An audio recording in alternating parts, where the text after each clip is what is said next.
अब जैसे ए और सी का गुणा करेंगे हम, इसका गुणा करेंगे 5 √2 और √2 एक्स स्क्वायर।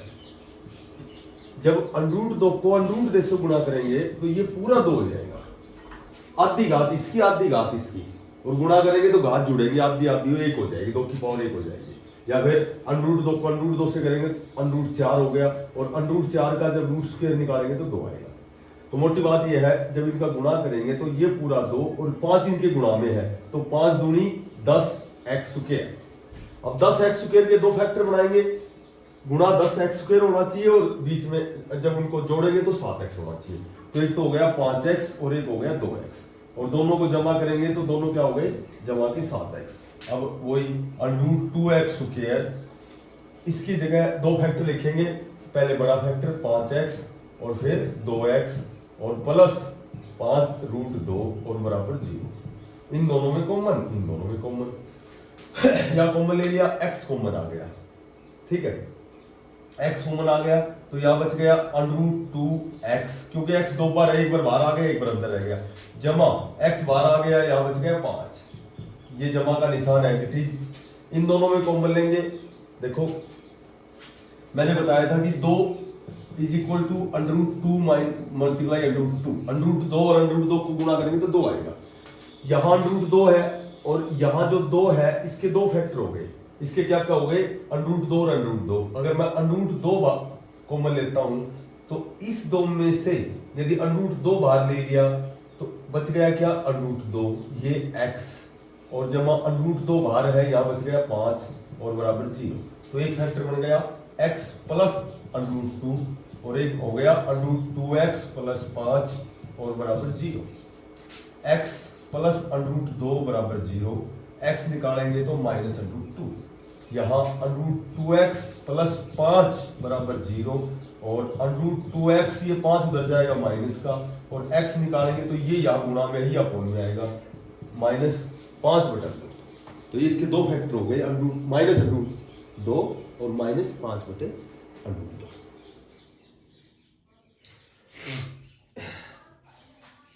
ठीक है, तो जो पहला क्वेश्चन है इसमें आपको गुणनखंड विधि से इसके फैक्टर बनाने हैं, और ये हमने इससे पिछले क्लास में सीखे थे। क्वेश्चन दिया गया है, क्वेश्चन नंबर 3, देखो ऐसी दो संख्याएं ज्ञात करें जिनका योग 27 हो और गुणनफल 182 हो। दो संख्याएं बतानी है, ऐसी दो संख्याएं बताओ, ऐसी दो संख्याएं बताओ,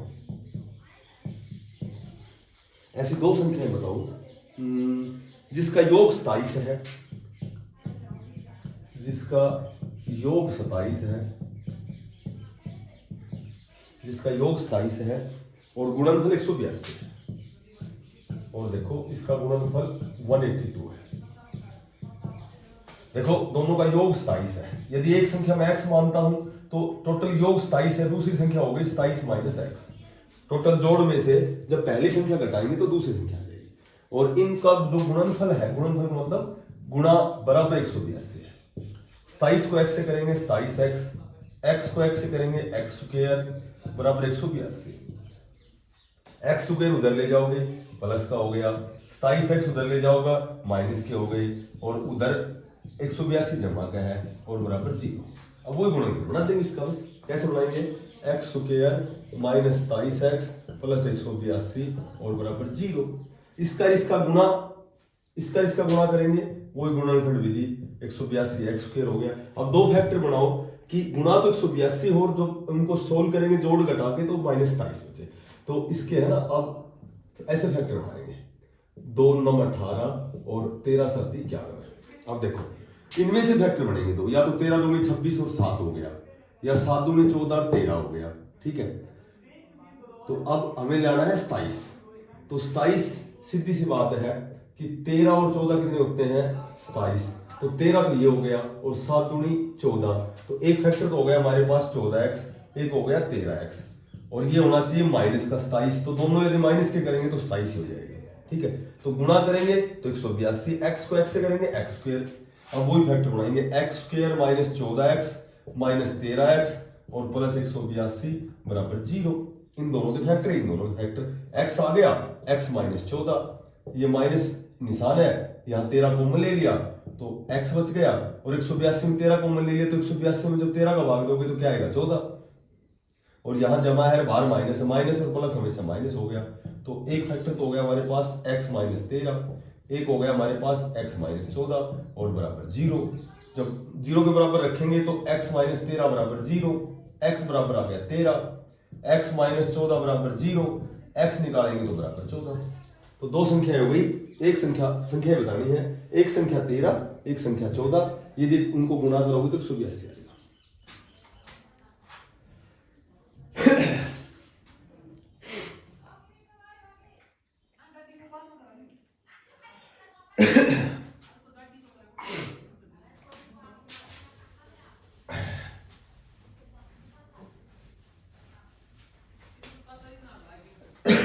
देखो एक बढ़िया क्वेश्चन दे रखा है, एक समकोण त्रिभुज की ऊंचाई, कोई समकोण त्रिभुज है, ये क्वेश्चन है हमारे पास 5वां। एक समकोण त्रिभुज की जो ऊंचाई है, इसकी ऊंचाई इसके आधार से 7 सेंटीमीटर कम है, आधार से ये 7 सेंटीमीटर कम है। जो ऊंचाई है ये बेस हो गया, ये इसका लंब हो गया, ऊंचाई हो गई। ये ऊंचाई 5वां क्वेश्चन है 4.2 एक्सरसाइज में, इसकी ऊंचाई आधार से 7 सेंटीमीटर कम है, हमने आधार x मान लिया तो ये 7 सेंटीमीटर कम हो गई। और यदि कर्ण 13 सेंटीमीटर है और यदि कर्ण की लंबाई 13 सेंटीमीटर है तो अन्य भुजाओं की लंबाई बताओ। तो वी नो दैट कर्ण की स्क्वायर क्या होती है, आधार की स्क्वायर और जमा लंब की स्क्वायर, ठीक है। कर्ण हमें दे रखा है 13 की स्क्वायर, आधा दे दिया, x मान लिया हमने, लंब इससे 7 सेंटीमीटर छोटा है, 13 का वर्ग होता है 169, x square a minus b का वर्ग होता है a square plus b square और माइनस 2ab 7 दूनी 14x, x स्क्वायर हो गया 2x स्क्वायर, ठीक है, माइनस 14x, और ये 49 जो प्लस के हैं ये बराबर से इधर भेजेंगे तो ये माइनस का हो जाएगा, तो ये कितना बच जाएगा 20, ठीक है। तो ये उधर 20 है, ये इधर माइनस का हो गया। अब देखो 2x square minus 14x minus 20 बराबर 0, 2 कॉमन ले लेंगे, क्या बच गया अंदर x स्क्वायर, 14 में बाहर 2 ले लिया, 2 7 14, 20 में 2 बाहर ले लिया, 2 दाई 20 और बराबर 0, ये 2 इधर आएगा 0 से अपने में आएगा तो ये पूरा 0 हो जाएगा। अब एक समीकरण बन गया x square minus 7x minus 10 बराबर 0, 10x स्क्वायर गुणनखंड विधि से इसका हम फैक्टर बनाएंगे तो वही 5 दूनी 10 और माइनस 7 कब आएगा जब दोनों माइनस की कर देंगे, x स्क्वायर पहले बड़ा टुकड़ा 5x फिर छोटा टुकड़ा और माइनस 10 बराबर 0, इन दोनों में कॉमन x कॉमन आ गया, x माइनस 5 माइनस 2 कॉमन आ गया वही। तो इसका मतलब ये जो 10 है ये हमने गलत कर लिया। कैसे कर लिया कि माइनस 14x, ये 49 उधर आएगा माइनस का,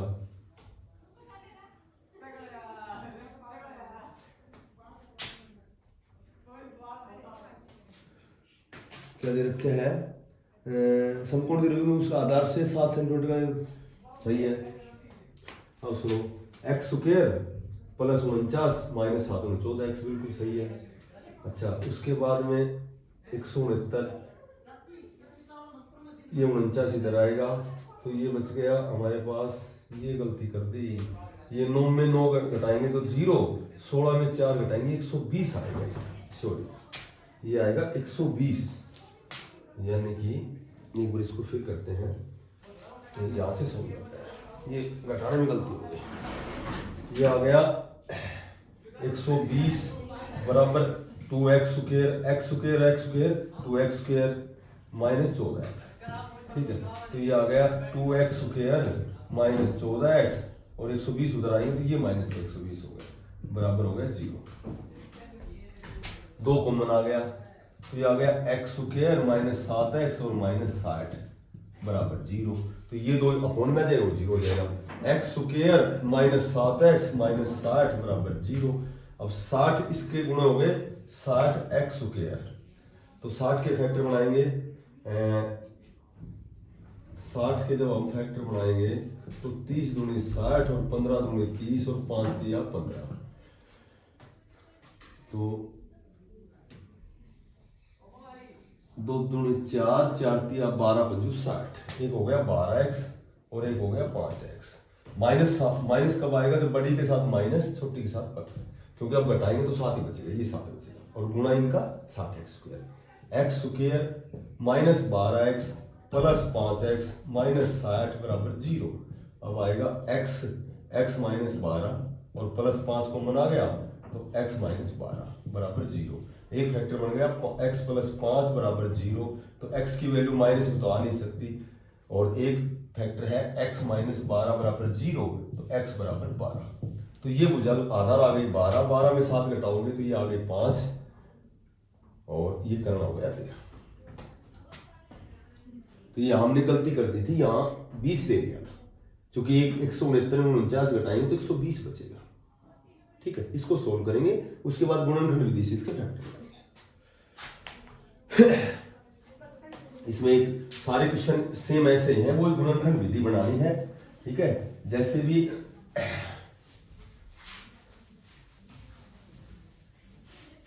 अब एक क्वेश्चन बढ़िया ये दे रखा है कि एक नाव की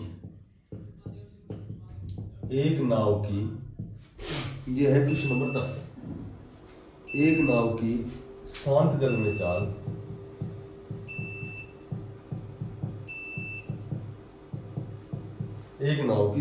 में चाल 11 किलोमीटर प्रति घंटा है। 11 किलोमीटर प्रति घंटा है। वह 12 किलोमीटर बहाव के विपरीत और उसी दिशा में जाने में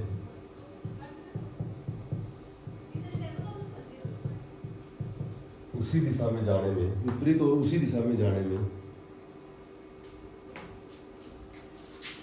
2 घंटे 45 मिनट का समय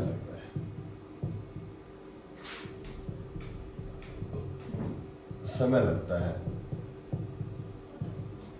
अब ये कहता है कि उसकी पानी में चाल क्या है।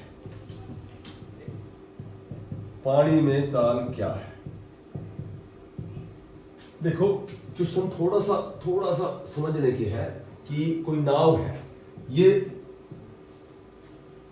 नदी के 2 किनारे है। अब टोटल ये जो है दूरी है ये 12 किलोमीटर है। ठीक है, नाव की शांत जल में चाल 11 किलोमीटर प्रति घंटा है। जो नाव है, नाव की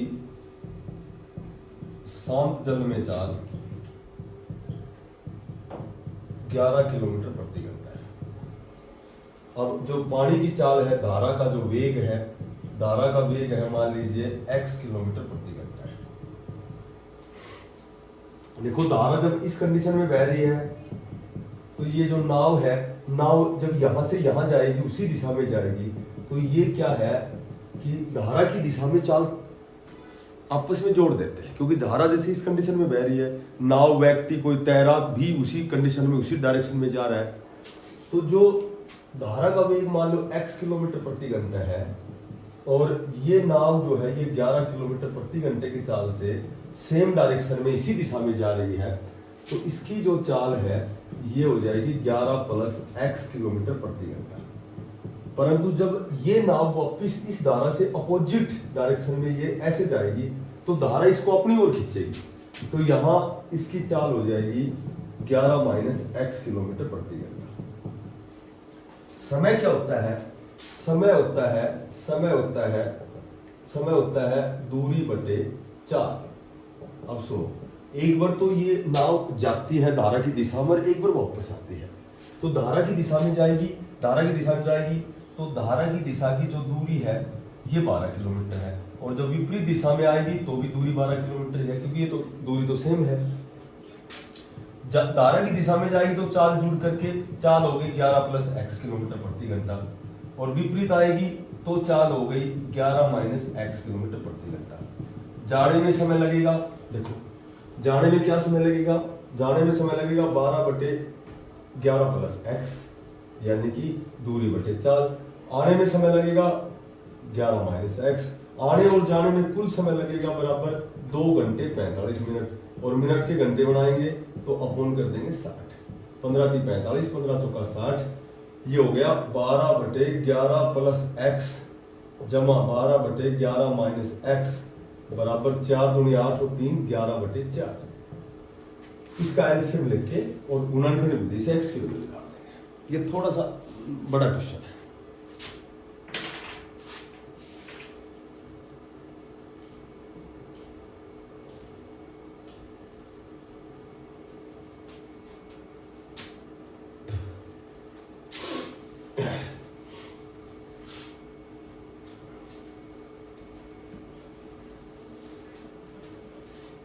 अब एक्सरसाइज है 4.3।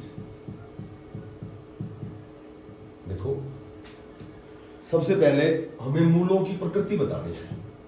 पहला क्वेश्चन है कि मूलों की प्रकृति बतानी है और मूलों की प्रकृति के लिए ये बताना है कि क्या मूल वास्तविक है, क्या तो मूल वास्तविक है या फिर मूल वास्तविक नहीं है, मूल अवास्तविक है। ठीक है, और मैंने बताया था वास्तविक और अवास्तविक, जब d का मान 0 से बड़ा होगा तो वास्तविक होगा, d का मान जब 0 से छोटा होगा तो अवास्तविक होगा। अब जैसे क्वेश्चन पहला है 2x² - 3x और +5 = 0। ठीक है, अब बताना है वास्तविक है अवास्तविक है। इसमें a बराबर हो गया हमारे पास 2, b बराबर हो गया, मैंने बताया था माइनस है तो माइनस लेना है, c बराबर हो गया 5। डिस्क्रिमिनेंट बोलते हैं इसको, विविध कर बोलते हैं हिंदी में, विविध कर, विविध कर होता है ये, डिस्क्रिमिनेंट होता है। ये होता है b² - 4ac। अब b हमारे पास -3 और -4, a है 2 और c है 5। ये -3 का वर्ग हो गया +9, 5 × 20, 20 दूनी 40 और 9 में से -40 घटाओगे तो -31 और माइनस की संख्या ये 0 से छोटा है और 0 से जब छोटा आता है तो मूल अवास्तविक होते हैं। इसके मूल अवास्तविक है। ये मूलों की प्रकृति बता रही है।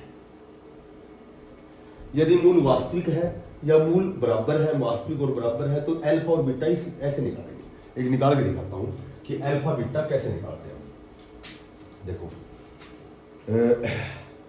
3x की 2, 3x की 2, ये क्वेश्चन हमारे पास दूसरा 3x की 2 -4 √3 जमा 4 बराबर 0। अब बताना है मूल वास्तविक नहीं है। देखो d बराबर होता है b² - 4ac। b की जगह लिखेंगे ये है b -4 √3 का स्क्वायर -4, a की जगह लिखेंगे 3 और b की जगह लिखेंगे 4। देखो 4 का वर्ग हो गया 16, रूट से रूट स्क्वायर रूट कैंसिल, तो ये हो गया 16 × 48। 4 का वर्ग 16 और ये पूरा 3, तो 16 ये गुणा में आपस में 16 × 48 माइनस 4 × 16 × 48 और बराबर 0, यानी कि b² - 4ac यदि बराबर 0 है तो एक तो मूल वास्तविक है और मूल दोनों के मूल बराबर है। तो अल्फा निकालो चाहे बीटा निकालो, दोनों बराबर आएंगे। अल्फा का मान होता है -b जमा √d/2a और d का मान जब 0 है तो सी यहाँ जमा और सी प्लस हो, तो ये होता है -b/। अब माइनस, अब देखो माइनस उत्तर में भी है और माइनस b का मान भी माइनस में है, -4 √3, ये हो गया b plus upon 2a। 2a क्या हमारे पास, a हमारे पास 3 है, तो माइनस और माइनस हो गया प्लस 4 √3 और बटे 3 दूनी 6। इसको और भी छोटा तरीका से बना सकते हो, 4 √3/6, ये 2 दूनी 4, 2 × 6, ये आ गया 2 √3/3। मैंने बताया था इस 3 के 2 फैक्टर बनेंगे, √3 गुणा √3, तो इसको हम ऐसे लिख सकते हैं 2 √3 और इसको 3 को लिख सकते हैं √3 गुणा √3, √3 से √3 कैंसिल, तो अल्फा का मान आ गया 2/√3 और बीटा का, क्योंकि मूल जब d का मान 0 के बराबर है तो दोनों मूल बराबर होते हैं।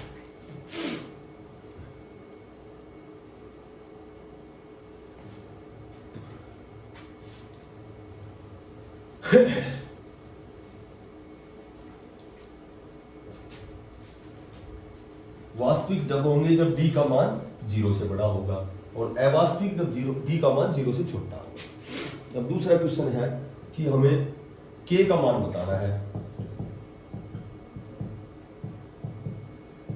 के का मान बताओ यदि उसके मूल बराबर हो, यदि इसके दोनों मूल बराबर हो। और दोनों मूल बराबर कब होते हैं? जब d बराबर 0 आए। और d क्या होता है? d होता है b स्क्वायर माइनस 4ac और ये बराबर आए 0 के। तो इसमें जैसे क्वेश्चन दे रखे हमें kx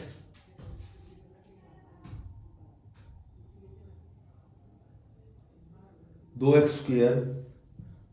स्क्वायर प्लस के एक्स, पहला क्वेश्चन है 2x स्क्वायर प्लस के एक्स और प्लस 3 बराबर 0। ठीक है, यहाँ a बराबर हो गया हमारे पास 2, b बराबर हो गया हमारे पास k, इसमें x शामिल नहीं करना, जो भी ये चर है इन चर को शामिल नहीं करना। और c बराबर आ गया 3, b स्क्वायर यानी कि b स्क्वायर माइनस 4a और c यदि बराबर 0 होगा तो ही मूल वास्तविक होंगे, यदि बराबर 0 होगा तो मूल वास्तविक होंगे और बराबर होते हैं। तो इसमें बराबर करने हैं, के स्क्वायर माइनस 4 दूनी 8, 8 या 24 बराबर 0, के स्क्वायर ये माइनस 24 उधर जाएगा प्लस का, के निकालोगे तो ये जो स्क्वायर है ये उधर अनरूट में जाएगा। ठीक है, ये अनरूट में जाएगा तो ये जमा का मान भी हो सकता है माइनस का भी हो सकता है। तो के बराबर जमा घटा 24, क्योंकि जब मूल बराबर होंगे तो ये इस माइनस का प्लस का माइनस का कोई फर्क नहीं पड़ेगा, क्योंकि डी 0 है, डी का मान 0 है तो 0 में कुछ भी जोड़ो 0 कैंसिल होना है, चाहे 0 घटाओ चाहे 0 जोड़ो 0 ही कैंसिल होगा।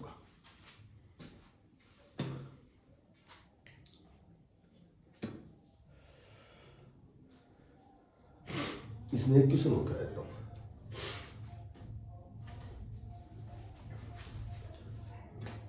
इसमें क्वेश्चन दे रखा है, सेकंड पार्ट दे रखा है कि के एक्स माइनस 2 और जमा 6 बराबर 0, इसमें के का मान बताना है जबकि मूल बराबर है। देखो के एक्स को एक्स से गुणा करेंगे एक्स स्क्वायर माइनस 2kx जमा 6 बराबर 0। यहां a बराबर हो गया हमारे पास k, b बराबर हो गया हमारे पास माइनस 2k और c बराबर हो गया 6। तो वही b square minus 4ac discriminant होता है, ये होता है। ठीक है, तो अब देखो b की जगह लिखेंगे माइनस 2k स्क्वायर और माइनस 4, a की जगह क्या लिखेंगे k और c की जगह क्या लिखेंगे 6। माइनस 2 का वर्ग हो गया 4k स्क्वायर माइनस 6 चौका 24, 6 चौका 24 k बराबर 0। ठीक है,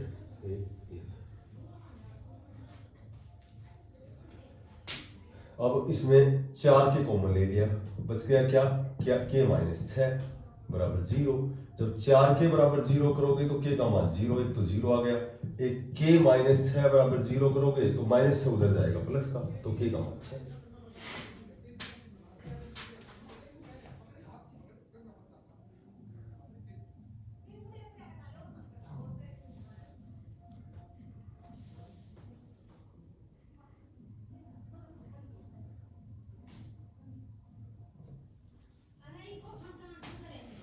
एक क्वेश्चन तीसरा दे रखे हैं,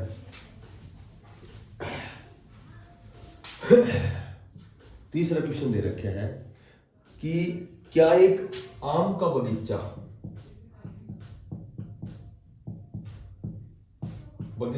बनाना संभव है?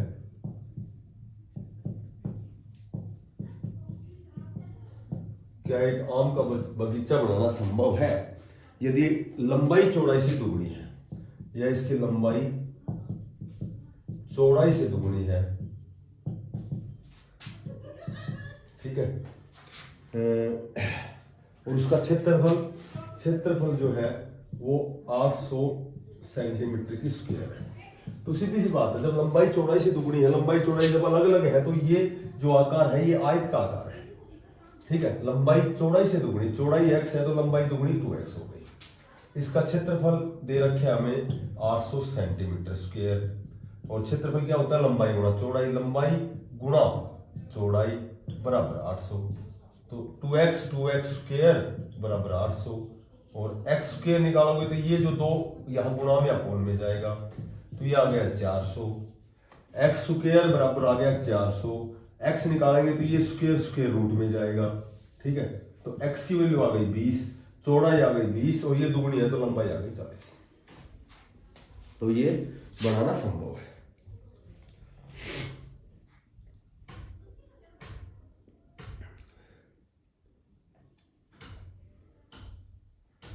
एक क्वेश्चन और दे रखे हैं,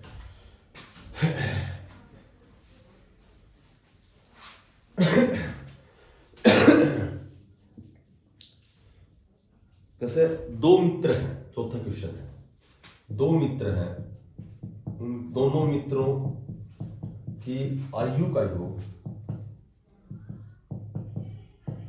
दो मित्र हैं, इनकी आयु का योग हमें दे रखे हैं 20 वर्ष, 20 वर्ष है। और ये कह रहा है कि 4 वर्ष पहले उनकी आयु का गुणनफल, 4 वर्ष पहले आयु का गुणनफल 48 वर्ष, ठीक है। तो 4 वर्ष पहले इनका कितना था, 48 वर्ष था। तो क्या ये ऐसी स्थिति संभव है? तो उनकी वर्तमान आयु ज्ञात करो। दोनों का योग 20 वर्ष है। देखो पहला मित्र और दूसरा मित्र, इसकी आयु x मान ली, इसकी हो गई 20 माइनस एक्स, ठीक है। इसकी x, दूसरे की 20 माइनस एक्स। अब 4 वर्ष पहले इसकी ये हो गई, 4 वर्ष पहले इसकी, 4 वर्ष पहले ये हो गई, और इनका जो गुणनफल है, इनका जो गुणनफल है ये है 48 वर्ष। तो सीधी सी बात है कि x माइनस 4, और यहां देखो 20 में 4 घटाओगे तो ये हो गया 16 माइनस एक्स और बराबर 48।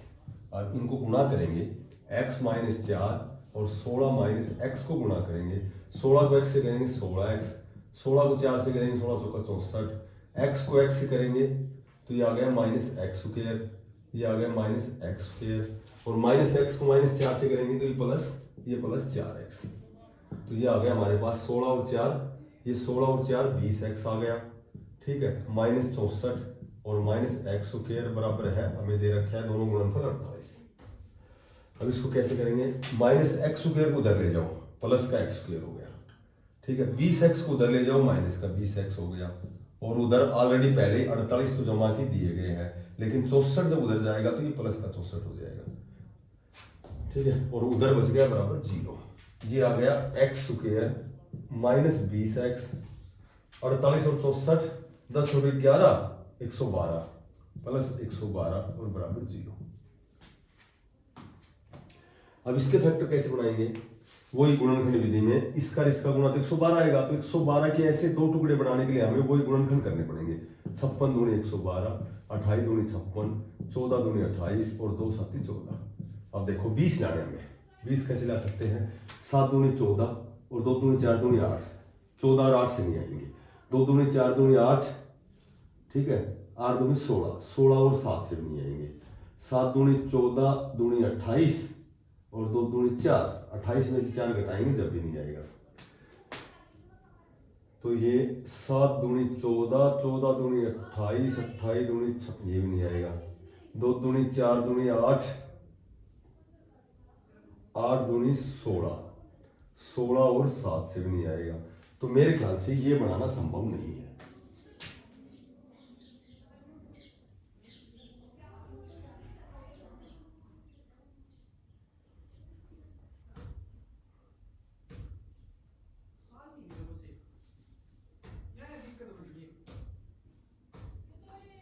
तो ये ऐसा संभव नहीं है कि इसके फैक्टर बना सके, ठीक है।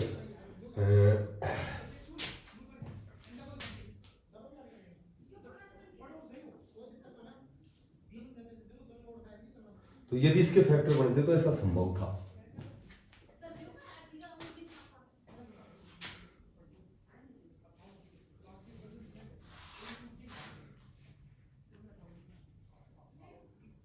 एक क्वेश्चन और दे रखा है, लास्ट क्वेश्चन है कि क्या परिमाप क्या परिमाप, ये क्वेश्चन है हमारा 5वां, क्या परिमाप 80 मीटर, क्या परिमाप 80 मीटर तथा क्षेत्रफल 400 वर्ग मीटर, 400 वर्ग मीटर का एक पारक बनाना संभव है, पारक बनाना संभव है, तो इसकी लंबाई और चौड़ाई बताओ। देखो ये भी एक आयताकार है, ठीक है, लंबाई x मान ली, चौड़ाई y मान ली।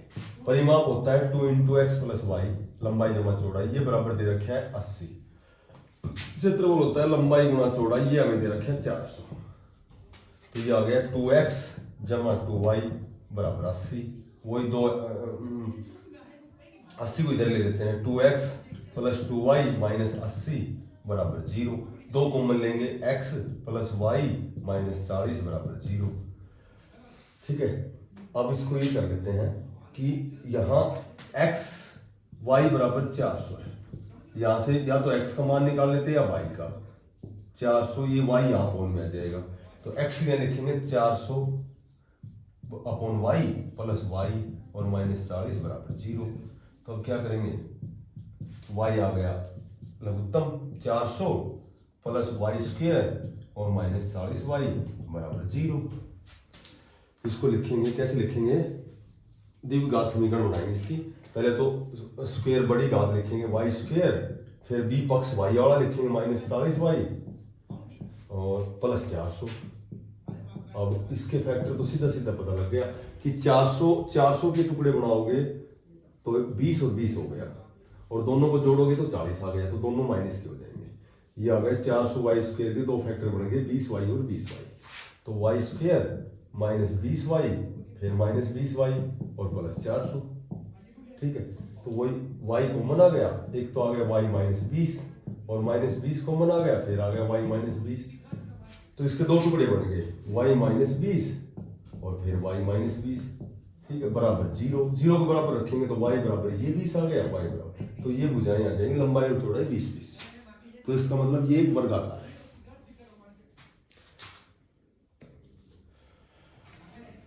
तो ये अपनी एक्सरसाइज कंप्लीट।